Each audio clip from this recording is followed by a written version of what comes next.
Ezekiel, Kabanata 41.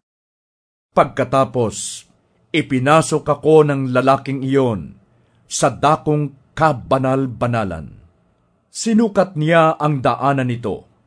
3 metro ang taas, 5 metro ang luwang, at 2.5 metro naman ang kapal ng pader. Sinukat niya ang bulwagan.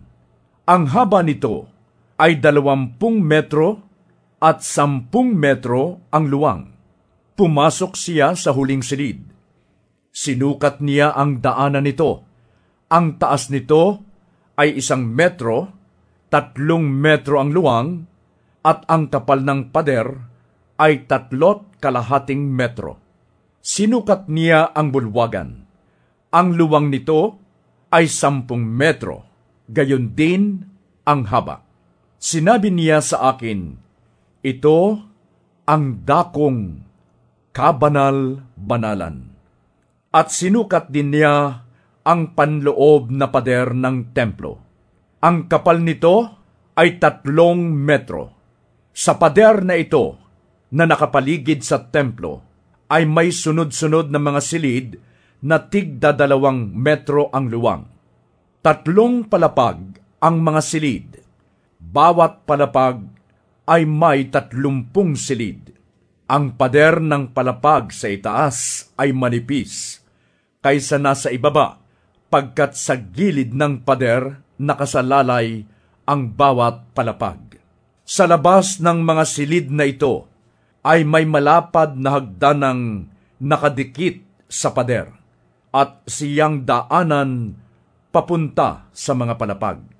Kung tingnan sa labas, ay waring pareho ang kapal ng pader mula sa ibaba hanggang sa itaas.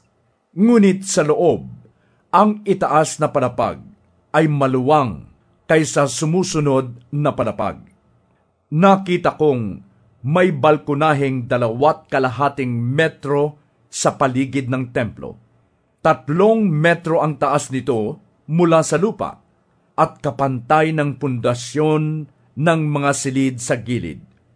Ang kapal ng pader ng mga silid na ito ay 2.5 metro. Sa paligid ng templo ay may bahaging bukas sa pagitan ng balkonahe at ng silid ng mga pari. Ang bakanting lugar ay may sukat na 10 metro. May 1 pinto papunta sa lugar ng mga silid sa gawing hilaga at 1 sa timog. Ito'y palaging bukas. Ang luwang ng azotea sa palibot ng templo ay 2.5 metro. Sa dulo sa gawing kanluran ay may 1 gusali na 45 metro ang haba at 35 metro naman ang luwang. 2.5 metro ang kapal ng pader nito. Sinukat ng lalaki ang labas ng templo. Ang haba nito ay 50 metro. Mula sa likod ng templo hanggang sa gusali sa kanluran ay 50 metro rin. Ang pagitan mula sa harap ng templo, pati ng patio, ay 50 metro rin. Sinukat din niya ang haba ng gusali. Ito'y 50 metro, pati ang mga silid sa magkabila. Ang mga silid na pasukan sa templo, ang dakong banal at ang dakong kabanal-banalan at ang bulwagan sa gawing labas ay nababalot ng tabla mula sa sahig hanggang bintana. Ang loob naman ng templo ay balot ng tablang kasintaas ng pinto at may ukit na larawan ng palmera at kerubin. Salita ng larawan ng palmera at kerubin. Bawat kerubin ay may 2 mukha. Isa ay mukha ng tao, mukha naman ng leon ang isa. Ang mga ito'y magkatalikod at parehong nakatingin sa puno ng palmera. Ganito ang larawang nakaukit sa lahat ng dingding ng templo. Kasintaas ng pinto ang mga tablang may nakaukit na larawan ng kerubin at puno ng palmera. Ang mga hamba ng pinto ng dakong banal ay parisukat.